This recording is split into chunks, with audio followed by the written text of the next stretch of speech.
As Unitarian Universalists, we hold to the inherent worth and dignity of every person.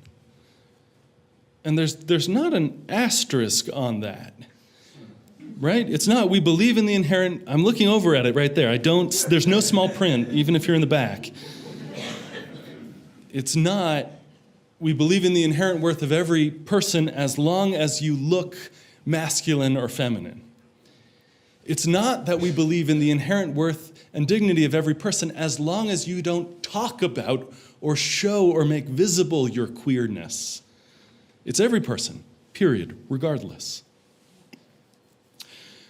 We cisgendered people, though, need to move beyond tolerance, right?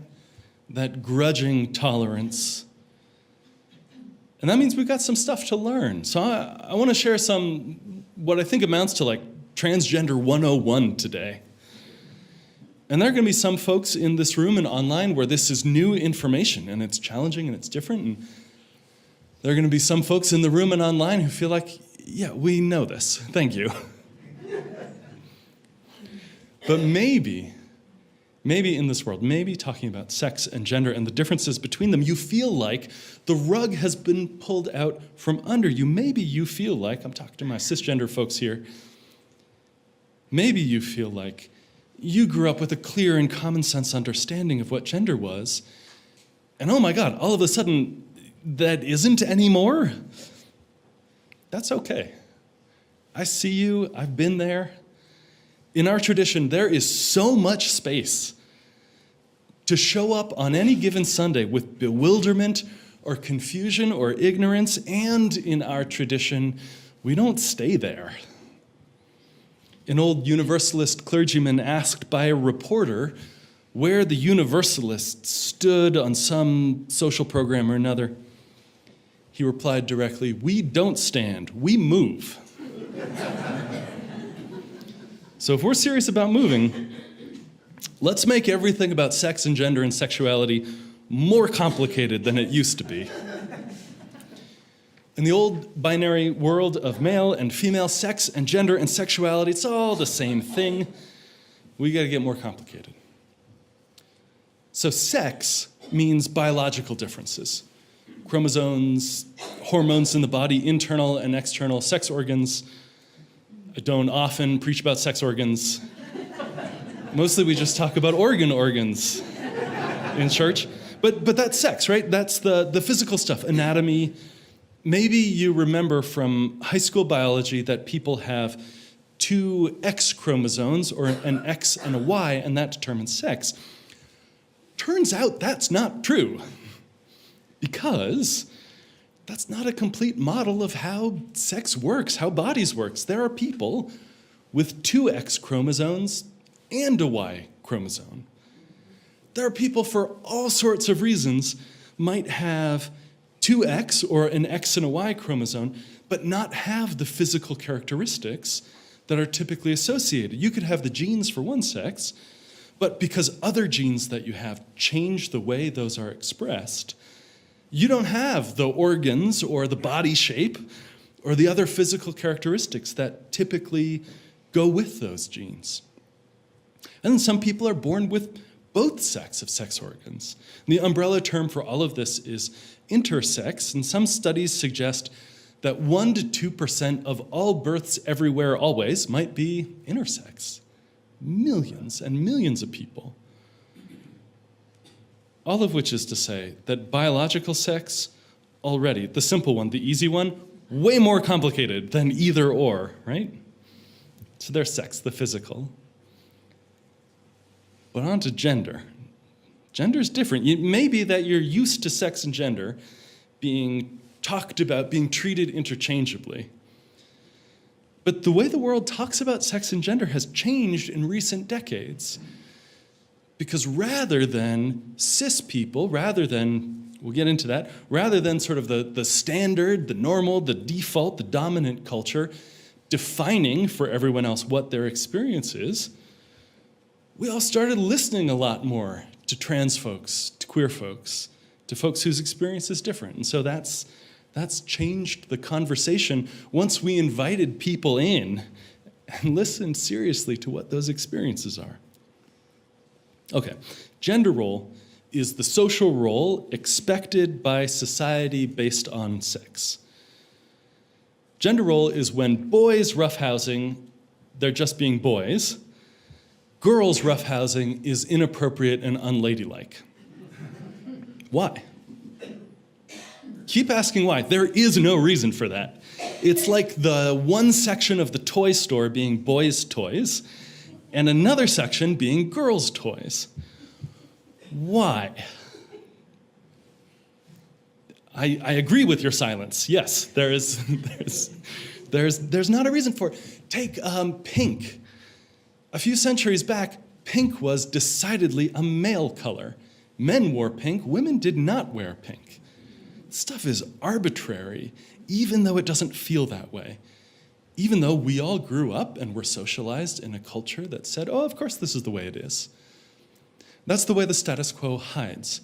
It hides by shaping our common sense notions about the way that things are, and then treating those common sense notions as if that's expected, inevitable, or natural and right.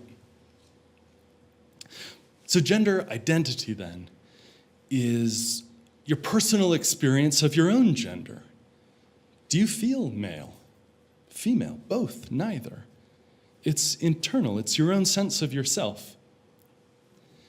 Transgender is when your sense of your gender doesn't line up with your sex. And the opposite is cisgender, when your sense of your gender, your internal understanding and sense of it, lines up with your sex, trans and cis. The trans author and professor Jennifer Finney Boylan, born in a male body, tells this story of her experience. She says, "My earliest memory, my first sense of self, is about being transgender. When I was 2 or 3, I was sitting beneath the ironing board as my mother ironed my father's shirts. There was a sizzle of steam as she shook her blue plastic water bottle onto the cotton and pressed it against the hot iron. I was on the floor, sitting in a shaft of sunlight. She said, 'Someday you'll wear shirts like this.' And I looked at her, not understanding. I thought, why would I ever wear shirts like my father? And since then, the thought that I was somehow wired for the wrong body was never out of my conscious mind. Although my sense of what it meant to be male or female certainly grew more complex as the years went by. I remember adolescence when it was as if all the girls I knew had boarded a ship and sailed out to sea, and I was left on the dock alone, knowing that I'd somehow been left behind. Jennifer Finney Boylan, then, as a child, male sex, female gender. As an adult, after years of work and struggle and internal work, she had surgery, and not everyone does, and it's not required. It's not like an obligation, but she chose to have surgery to affirm her gender. That is surgery for her sex, her physical characteristics, to match her gender, her internal sense of self. Catherine Birdsall, who's a trans retired Coast Guard officer, tells a similar kind of story. She says, "I was a compliant child, wanting to do what was expected of me. They said I was a boy, so I tried to be a boy, even though I knew I should be a girl. I thought my body would heal itself. Then everyone would know I was a girl, and in the meantime, I'd be a boy."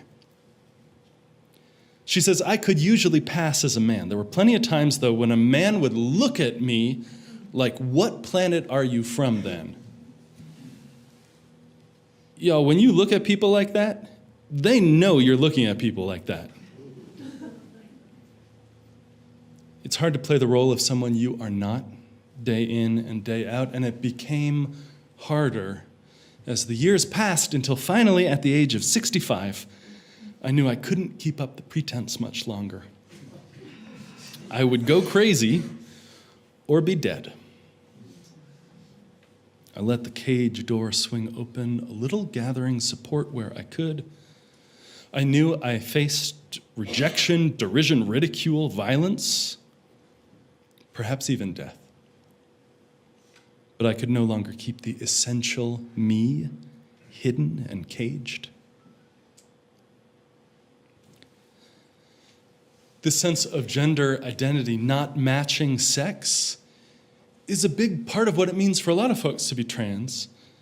But it's also not the whole story, because part of what trans folks say is not just I was born in the wrong body, but something also that's beyond this gender binary. It's not the case for everyone that the story is I'm a male born in a female body. For some people, it's, man, I don't feel male or female. Beyond the gender binary is genderqueer. And genderqueer people include those who feel their identity isn't exclusively masculine or feminine, non-binary. You might feel bi-gender or gender fluid or move between the two. You might identify as no gender, agender, or as a third gender, which incidentally is a category, neither male nor female, that many, many, many past and present cultures have. The notion of a gender binary between male and female is a distinctly European creation. One genderqueer person writes of their process of discovering their identity. I struggle because when I began to think of gender as a spectrum, right, as like a single axis, I thought that boy and girl were the poles, and all other genders had to fall somewhere in the middle between this, right? Like how much boy and how much girl do I feel? But this person says, once again, I wasn't a girl, but I wasn't a boy either. So this set me back a ways until later I realized neither was also a choice. And at first I was hesitant to embrace the label agender because of my femme expression, but no other label felt right. As a practical matter in all of this, cisgender folks may wonder what to do if you see someone and you don't know what their gender is. You're walking down the street, you see someone, is this a man, is this a woman? And I'll give you a very practical one-step guide. Here's what to do. Nothing. Nothing. You're fine, they're fine, let them live their life. Their gender is not about you at all. Do nothing, don't worry about it. Let them live. I stumble sometimes on the irony of this because I feel like this is one of the most profoundly conservative beliefs to express. Your life does not impact me, you get to live it. To me, that feels like such like a fundamentally sort of old school frontier conservative value, but apparently not. You're in coffee hour, and someone seems to you to be male with a full beard and lipstick and eyeliner and fabulous nails. Here's the question to pose to them. How was your week? All right, that does not require any comment or action from you whatsoever at all. Trans lives matter whether you're butch or femme or genderqueer. Trans lives matter no matter what you look like or who you are. And there's no qualifier there. There's no caveat or catch or anything you have to do to earn it. As Unitarian Universalists, we don't stand, we move. We learn and we change and we grow, and that's our work. In that process, cis folks, I will 100% guarantee you, y'all gonna get it wrong. You're gonna get it wrong over and over. Thank goodness, thank God if you like, that we are not here to be perfect. We would be in serious trouble. We are here to learn and grow and change. If you get someone's pronouns wrong and they correct you, you just say, oh, thank you, sorry about that. And you move right on. It doesn't require groveling or apology or guilt to walk away with you. Our work is just to keep on trying to do better, bit by bit. I feel like it makes it sound so simple when I say it that way. But also, I think it really is that simple. It requires some unlearning, and it requires some new learning. It requires the willingness, and in fact, the spiritual discipline and practice to see the people you meet as people, first of all. The Quakers like to say there's that of God in every one of us. And maybe that works with your theology, and maybe it doesn't, but the point being that in old school Quakerism, they'll address each other as thee and thou instead of you, as a way to honor that spark of the divine that's in them. When they greet each other and ask, how are they doing? What they're saying is, I see past whatever this presentation is to the glorious and beautiful and beloved, to the transcendent human being that is inside you. And that's our work too. Simple, difficult, onwards. Amen.